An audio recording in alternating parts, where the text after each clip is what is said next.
మీరు స్పిరిచువల్గా దేవుని యొక్క కార్యక్రమాల గురించి విన్నారు.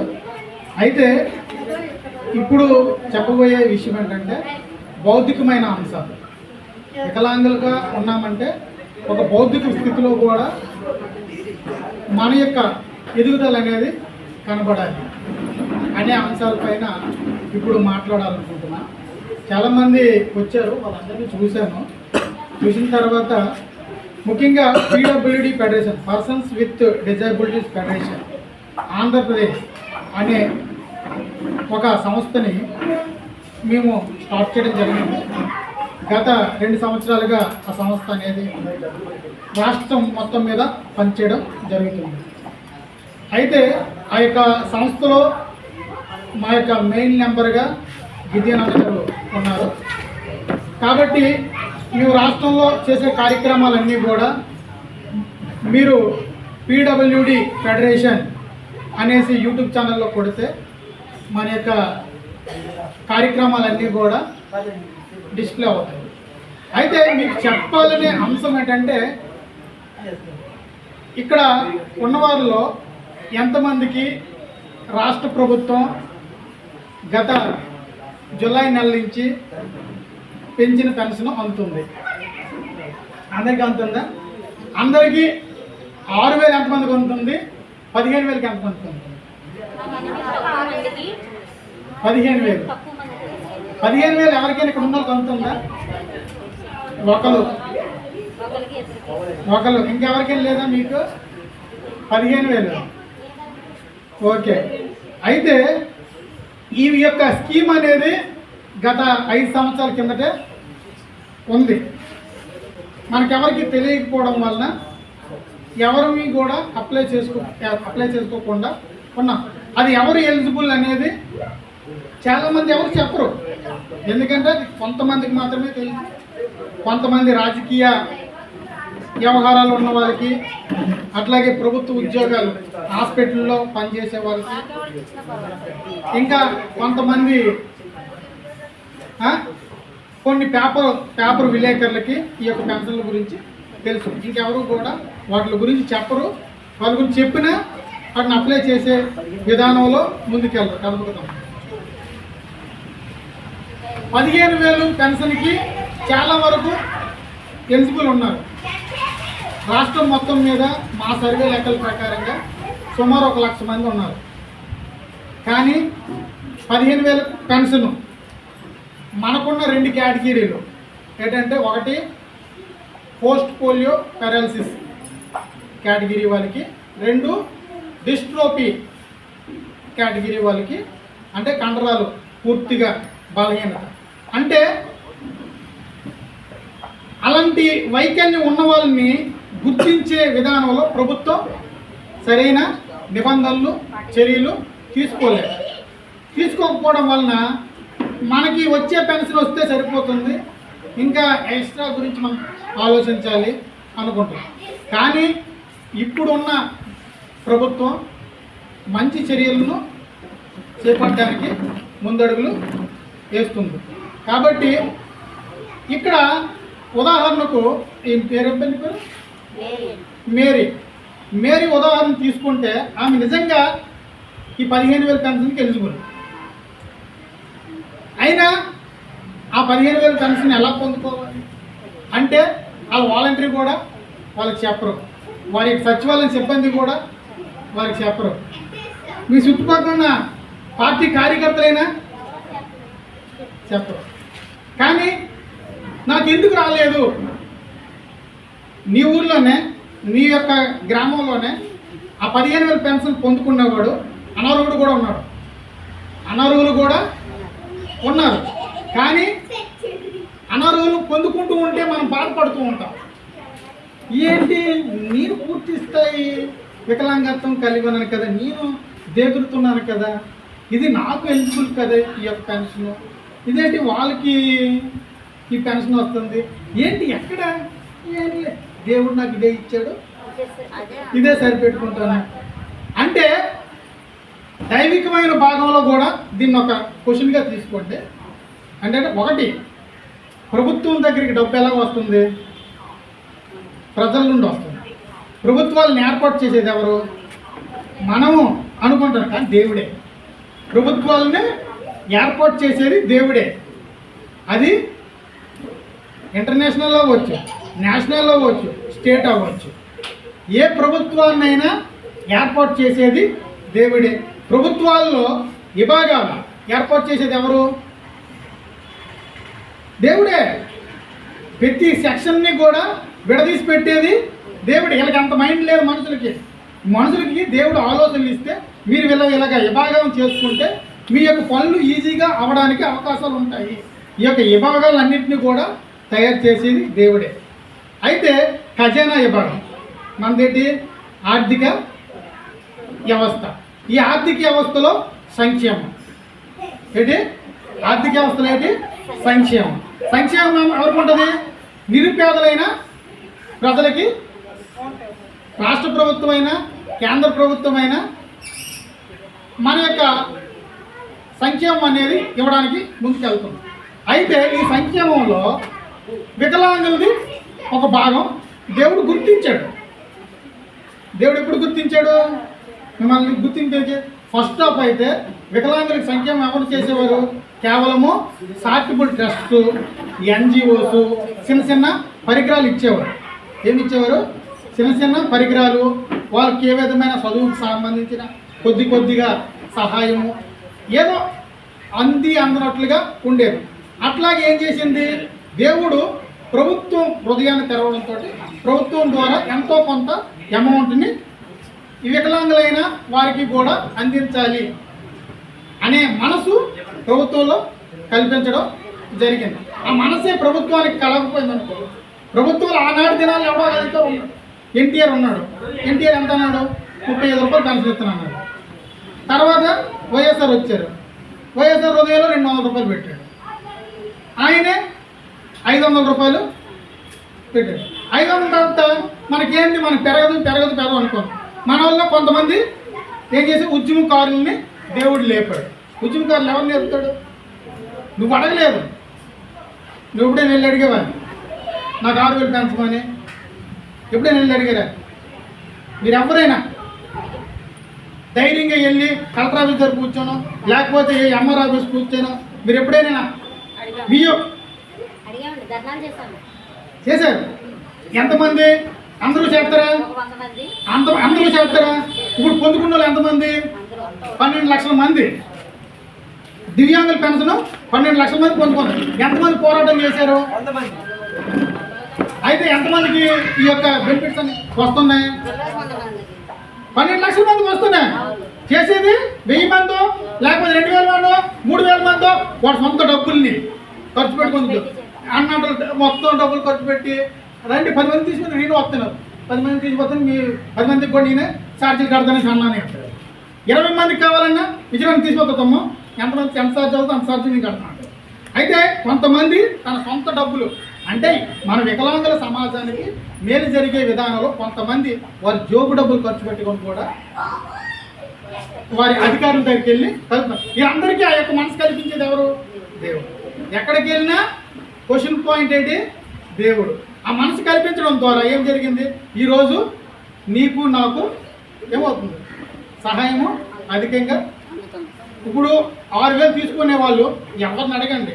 నేను మీడియా వాడిని కాబట్టి ప్రతి ఒక్కడి దగ్గరికి వెళ్ళి అడుగుతాను, 6,000 వాళ్ళని నువ్వు కష్టపడకుండా తింటాను కదరా అంటే, ఇది నాకు దేవుడు ఇచ్చాడయ్యా, నేను తింటున్నా, నువ్వు కానీ నాకు ఇచ్చావా? ఈ ప్రభుత్వం ఇచ్చిందని నేను చెప్పొచ్చు, కానీ దేవుడు ఇచ్చాడు, నేను తింటున్నా అంటే సంక్షేమం అనే ఒక భాగంలో వికలాంగుల సంక్షేమాన్ని కూడా దేవుడు ఏర్పాటు చేసి ఈ దినాల్లో మనము కూడా గౌరవంగా వదులుతున్నామంటే పెన్షన్ వస్తుంది కదా, పెన్షన్ వస్తుంది కాబట్టి అలాంటి బండి నువ్వు తిప్పగలుగుతున్నావు. ఏంది పెన్షన్ వస్తుంది కాబట్టి అందులో పెట్రోల్ వేసుకొని ఆ బళ్ళు ఎవరు ఇచ్చారు? ప్రభుత్వమే. ఆ బళ్ళు నువ్వు కొన్నావా? ఆ బళ్ళు నువ్వు కొనలే. ఆనాడు చంద్రబాబు నాయుడు దృష్టిలో ఇలాంటి వాళ్ళందరికీ కూడా బళ్ళు ఇప్పిద్దాం అన్నాడు, బళ్ళు ఇచ్చారు. గతంలో ఒక 1750 బళ్ళు ఇచ్చారు. అయితే మనలాంటి వాళ్ళందరినీ కూడా సుఖంగా జీవించడానికి ప్రభుత్వం ద్వారా ఏదో ఒకటి వచ్చేటట్లుగా దేవుడు ఏదో ఒక స్కీమ్ని అనేది అమలు చేస్తాడు. అయితే ఇప్పుడు నేను ఇక్కడ చూశాను, చాలా సంతోషం అనిపించింది. ఏంటంటే నేను ఎక్కడైనా మీటింగ్లు జరిగితే నేను పిలిస్తే 100 మంది వస్తారు. నేను పిలిస్తే 100 మంది వస్తారు. వాళ్ళు ముసలోడు అన్నారు, 6 సంవత్సరాల పిల్లోడి నుంచి 80 సంవత్సరాలు ముసలోడి దాకా వస్తారు. అయితే ఇక్కడికి వచ్చిన తర్వాత ఇక్కడ చూసినప్పుడు చాలా ఆసక్తితో దేవుని యొక్క మాటలు వినడానికి యవనస్తులు ఎక్కువగా కనబడడం, వికలాంగులు అనేవాళ్ళు వాళ్ళు ఏదో దేవుని గురించి తెలుసుకోవాలి, దేవుణ్ణి ఆరాధించాలి, దేవుని మహిమపరచాలి అనే ఉద్దేశంతో వచ్చారా, లేకపోతే అన్నయ్య గారు స్పెషల్ మీటింగ్ పెట్టారు కాబట్టి స్పెషల్గా ఉంటాయి మొత్తం అంతా? ఓకే ఓకే, ఏదైతే నేమి ఇలా వచ్చారు కాబట్టి ఇప్పుడు మీరు కూడా నువ్వు ఉన్నావు కదా, నువ్వు ఈ 15,000 సంపాదించుకోవడానికి నువ్వు ప్రయత్నించవా? ప్రయత్నించాలంటే నీకు చెప్పేవాడు ఉండాలి, నిన్ను మోటివేషన్ చేసేవాడు ఉండాలి, నిన్న నీ స్కీమ్ అందేటట్లుగా చేసేవాడు నీకు ఉండాలంటే అవన్నీ నీకు తెలియబడాలంటే నువ్వు ఇంట్లో కూర్చుంటే దొరకదు. చాలామంది తెలివైన వాళ్ళు ఎలా ఉంటారు, చాలామంది తెలివైన ఉన్నారు యూట్యూబ్లో, వాళ్ళు తెలివైన నాకు తెలిసి యూట్యూబ్లో చెక్ చేసి 15,000 పెన్షన్ ఎలా పొందగలను అని వాడతారు. నాన్నట్టు వాళ్ళు ఎవడ ఉంటారు కదా ఇలా దొరికింది అప్లై చేసుకుంటారు, అడిగిపోతుంది. నీకు అది కూడా చేత కాదు, నీకు అది కూడా చేత కాదు. అది ఎలా తెలియాలని తెలుసుకుంటే ఆమె తెలుసు అంతవరకు ఇప్పుడు పెట్టేసుకున్నావు కదా, రాదాకు వచ్చిందా? 2019 నుంచి ఆ స్కీమ్ ఉంది. అప్పుడు తెలియదంటే అప్పటి నుంచి నువ్వు చెక్ చేయలేదు. ఎప్పుడు చెక్ చేసావు? పెన్షన్ వెరిఫికేషన్ అయింది కదా వీళ్ళందరికీ, అప్పుడు చెక్ చేసాను. వీడికి 5,000 ఎలా పెన్షన్ వచ్చింది, మళ్ళీ అప్పటి నుంచి అక్కడి నుంచి ట్రై చేస్తే ఎక్కడికి వచ్చాను, నాకు వస్తుందో రాదో అనుకోనే భ్రమలోనే ఎలక్షన్ దాకా ఆగావు పెట్టుకోకుండానే. ఫస్ట్ ఆఫ్ ఆల్ అయితే ప్రతి నెల 1వ తారీఖు పెడితే అప్లై చేస్తే 21వ తేదీకి పెన్షన్ వచ్చేది. ఒక సంవత్సరం తర్వాత జనాభా ఎక్కువైపోయాడు. జనాభా ఎక్కువైపోవడం కాదు, దొంగలు ఎక్కువైపోయారు. జనాభా ఎక్కువైపోవడం, దొంగలు ఎక్కువైపోయారు. ప్రతి ఒక్కడు కూడా కాగితం అప్లోడ్ చేసి పెన్షన్లు అందరూ కూడా మీలాంటి ఎప్పుడూ చెప్పలే. ఏఎన్ఎంఎల్ కూడా మేము సర్వే చేసాం. ఫస్ట్ ఆఫ్ ఆల్ ఈ స్కీమ్ తెలిసిందే ఏఎన్ఎంఎల్. ఆ ఏఎన్ఎంఎల్ కొంతమంది ఏం చేశారంటే, ఎవడైతే ఆడి దృష్టికి కనబడతాడో వికలాంగుడిని పేరుతో వాళ్ళందరికీ కూడా అప్లై చేశారు. లేకపోతే వికలాంగ సర్టిఫికేట్ లేకపోయినా కొంతమందికి మనసు మీద ఉంటాడండి మా తాత. ఇట్లాగా చాలా ఎక్కువ మంది, సుమారు 1,00,000 పెన్షన్లు అప్రూవల్ అయిన తర్వాత గవర్నమెంట్కి బుద్ధి వచ్చింది. ఏంటి ఇంతమంది పెన్షన్లు, ఎట్లాగే ఇలాంటి వాళ్ళు ఎంతమంది ఉన్నారా? నిజంగా అలాంటి వాళ్ళు ఉన్నారనేది వాళ్ళకి తెలుసు. కాబట్టి ఈ యొక్క పెన్షన్లకి కూడా రేపు మీకు ఏదైనా ఇన్ఫర్మేషన్ కావాలంటే నేను అన్నయ్య గారితో చెప్తాను. ఈ పెన్షన్ల గురించి పూర్తి స్థాయి ఇన్ఫర్మేషన్ కూడా ఇస్తాను. అట్లాగే మనకి చాలా వరకు గవర్నమెంట్లో పూర్తిగా మంచి అన్న లాంటి ఉద్యోగస్తులు ఉన్న వాళ్ళకి పెన్షన్ తీసేసినా పర్లేదు.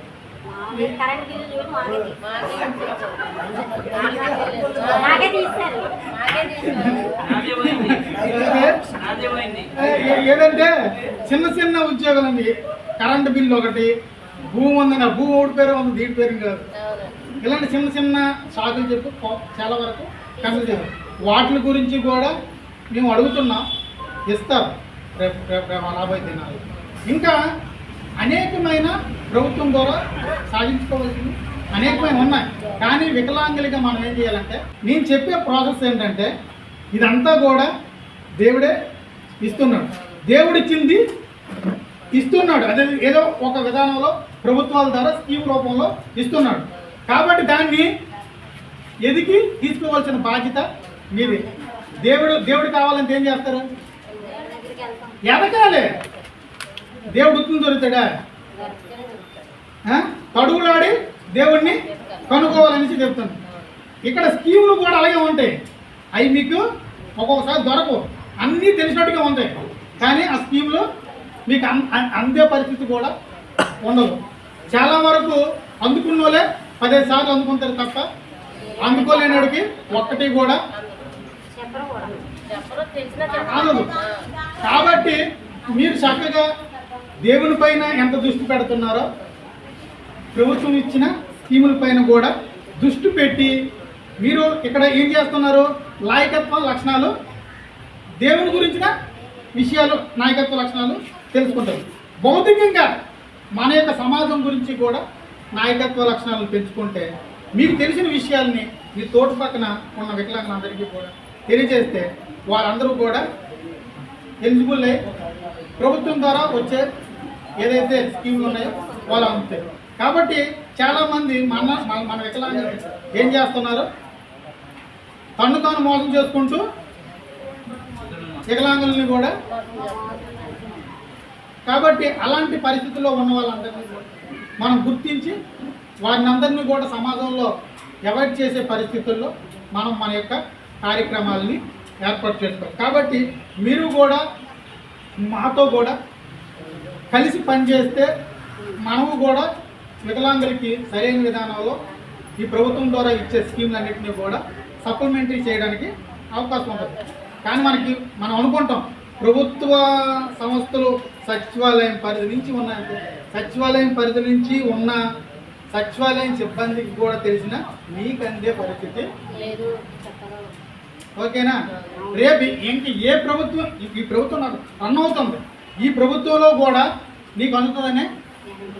కానీ నువ్వు తెలుసుకొని దాన్ని ఒక క్రమంగా నువ్వు అప్లై చేసుకుంటే నువ్వు అందుకున్న తర్వాత నువ్వు అక్కడ కూర్చుకుపోకూడదు.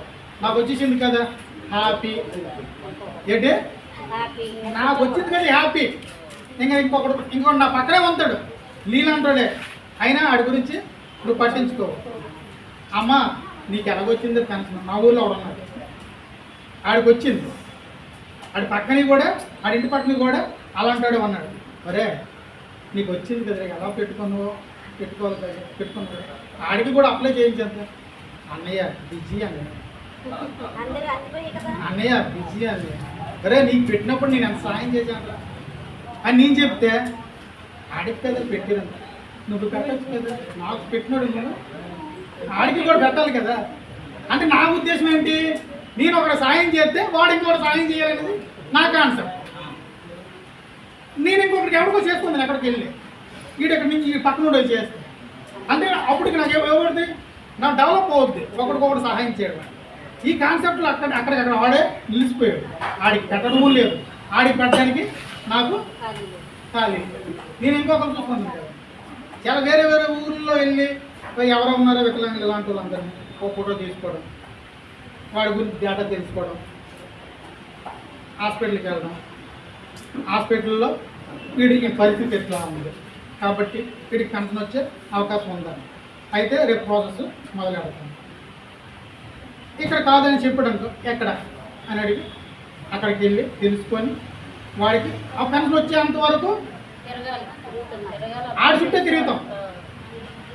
ఓకే, నాటి ప్రాసెస్ అయిపోయింది అనుకో ఇంకొకటికి ఇట్లాగా ఆ ఊర్లో 10 మంది 20 మంది ఉన్నారు అలాంటి వీళ్ళందరి నిమిత్తం ఒకేసారి వెళ్ళడానికి ప్రయత్నాలు చేస్తాం. కాబట్టి మీరు కూడా మీ యొక్క సమాజంలో ఉన్న వికలాంగుల్ని మీ వంతు బాధ్యత ప్రకారం పట్టించుకొని వారికి సహకరించే విధానంలో మీరు ముందడుగులు వేయాలన్నదే మా యొక్క ప్రధాన ఉద్దేశం. కాబట్టి నేను నీకు అందలేదా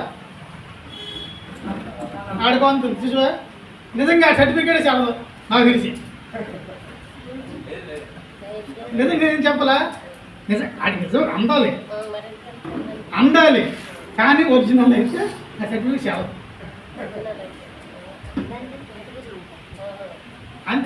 అందింది కూడా సంతోషం, వాడికి అందాలి. నేను అలాంటి వాళ్ళ కోసమే నేను పోరాడింది. ఇలాంటి క్యారెక్టర్ అంటే సెవరల్ ప్యాలెసెస్ అంటే పూర్తిగా మంచానికే పడి ఉంటాడు. మంచం మీద నేను ఎక్కడో తల్లిదండ్రులు వాడికి అన్నీ చేస్తారు. ఇంకొకటి మెంటలీ రిటైర్డ్ పర్సన్. సర్టిఫికేట్ ఇవ్వడంలో వచ్చిన లోపం వలన వీళ్ళిద్దరికీ కూడా వాళ్ళు ఎంత పూర్తి స్థాయి వికలాంగులైనా కొంతమంది మెడికల్ ఆఫీసర్లు ఏం చేస్తారంటే వాడికి పెన్షన్ ఇవ్వకుండా ఆపేస్తారు. నాన్నోడు ఎవరో తైలడు అనుకో, ఏమంటాం వెళ్ళి వాడి దగ్గరికి వెళ్ళి కూర్చుడిపోయి వాడికి ఇచ్చిన దాకా అక్కడే కూర్చోం. ఏం చేస్తాం?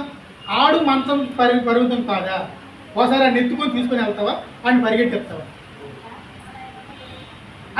అని పరిగెట్టడం అనుకో, నువ్వు ఇవ్వద్దు, నువ్వే ఎత్తుకొని తీసుకుని వెళ్ళావు అనుకో. కాబట్టి ఇలాంటి వాళ్ళందరికీ కూడా నేను ఒక 10 మందిని చూసాను. వీళ్ళందరికీ కూడా అందుతాయా లేదా అని ఆలోచిస్తాను.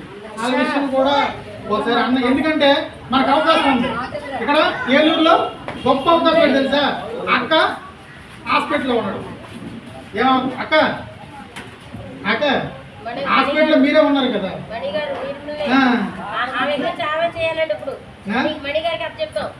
మణిగారికి కాదు, మణిగారు ఒకటే చేస్తారు, తక్కినవన్నీ మీరు చేసుకోవాలి. చేస్తారులే, ఓకేనా? మీ పరిధిలో ఇలాంటి పూర్తి స్థాయి వైకల్యంగా ఎవరైనా ఉంటే వారి యొక్క లిస్ట్ అంతా సేకరించండి. మీకు ఏ విధమైన వాళ్ళు ఏమైనా అడ్డగిస్తే దాన్ని అన్నయ్య గారి ద్వారా డైరెక్ట్గా మేము వచ్చే దాన్ని సాల్వ్ చేయడానికి ప్రయత్నాలు చేస్తాం. మీరు ఎవరైనా ఎలిజిబుల్ అంటే ఆ ఎలిజిబుల్ ప్రకారంగా మేము దాన్ని ఒకసారి ఏం చేస్తారంటే ఈ నెలలో మీరు ఎలాంటి వాళ్ళు ఎంతమంది ఉన్నారో వాళ్ళకి ఆధార్ కార్డు, రేషన్ కార్డు, చదరన్ సర్టిఫికేటు, కార్డు సైజు వికలాంగత్వంతో ఫోటో, ఆ సెట్ తీసుకొని ఒక లీడర్గా, మీలో ఒక లీడర్గా ఉంచి మీరే కాదు ఒక 3.5, ఎందుకంటే చిన్న ఊరు కాదు, చాలా ఎక్కువ మంది. కాబట్టి వీళ్ళందరికీ కూడా మీ నటు 100 మంది ఉన్నారు నాకు తెలిసి. ఇక్కడ ఈ చుట్టుపక్కల పరిధిలో 2,000 మంది ఉంటారు. 2,000 మంది చిల్లర. 2,000 మందిలో వాళ్ళకి 500 మందికి ఆల్రెడీ వచ్చే వాళ్ళు ఉంటారు. ఇంకా 15,000 మంది రానే ఉంటాయి. కాబట్టి మీరు పూర్తి స్థాయి వికలాంగత పూర్తిగా దిగరు. ఈ మయాన్ని మనకి ఇంకొకరు తగులుతారు. ఎవరు? కొద్ది కథలు పట్టుకున్న వాళ్ళు, కొద్దిగా నడిచేవాళ్ళు, వీళ్ళందరూ కూడా మాకు 80% ఉందండి సర్టిఫికేట్లో, మాకు కూడా ఇదే వైకల్యం ఉందండి, కాబట్టి మేము కూడా పెట్టుకోవచ్చా అంటారు. అమ్మ మాకు ఒక అన్నం, మేమైతే ఫస్ట్ మేము వెళ్తాం.